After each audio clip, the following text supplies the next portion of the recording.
நடிகர் விஜய் சேதுபதி எப்பவுமே வித்தியாசமான கதாபாத்திரங்களும் வித்தியாசமான முயற்சிகளையும் கொண்டு நடிப்பவர். அந்த வகையில பெண் வேடத்துல நம்ம தலைவர் சூப்பர் ஸ்டார் ரஜினிகாந்த்ல ஆரம்பிச்சு இந்த தலைமுறை சிவகார்த்திகேயன் வரைக்கும் எல்லாருமே பெண் வேடத்துல நடிச்சிட்டாங்க. அப்போ வித்தியாசமான முயற்சிகளை எடுப்பவர் நடிகர் விஜய் சேதுபதி. அப்போ இவர் மட்டும் பெண் வேடம் போடாமலா இருப்பாரு? எஸ், நடிகர் விஜய் சேதுபதி இப்போ ஆரண்யகாண்டம் திரைப்படத்தை இயக்குன தியாகராஜன் குமாரராஜா இயக்கத்துல படம் ஒண்ணு நடிச்சிட்டு வராரு.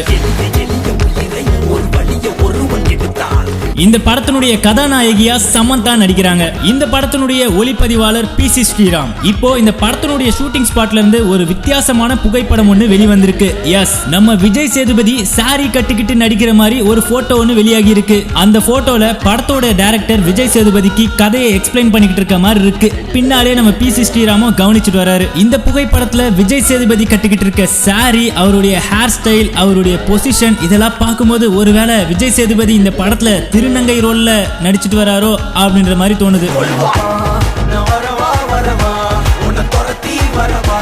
ஆனா இந்த படத்தை பார்த்து மக்கள் யாரும் கிண்டல் செய்யல. ஏன்னா ஆரண்யகாண்டம் போன்ற தரமான திரைப்படத்தை கொடுத்த இயக்குனர் தியாகராஜன் குமாரராஜா இந்த படத்துல விஜய் சேதுபதி புடவை கட்டினா கண்டிப்பா அது ஒரு வெயிட்டான சீக்வன்ஸா தான் இருக்கும் அப்படின்னு தான் நினைக்க தோணுது. ஓகே, எது எப்படியோ, ஆனா இந்த படத்தினுடைய இயக்குனர் தியாகராஜன் குமாரராஜா இந்திய சினிமாவே அதிர்ற அளவுக்கு ஒரு கதை களத்தை உருவாக்கிட்டு இருக்காருன்றதுல எந்த ஒரு டவுட்டும் கிடையாது. அண்ட் இந்த படத்துக்கு இசையமைப்பாளர் யுவன் சங்கர் ராஜா. இன்னும் இது போல நம்ம கோலிவுட் வட்டாரத்தில் நடக்கக்கூடிய தகவல்களுக்கும் விஷயங்களுக்கும் சப்ஸ்கிரைப் பண்ணுங்க பக்கா டிவி.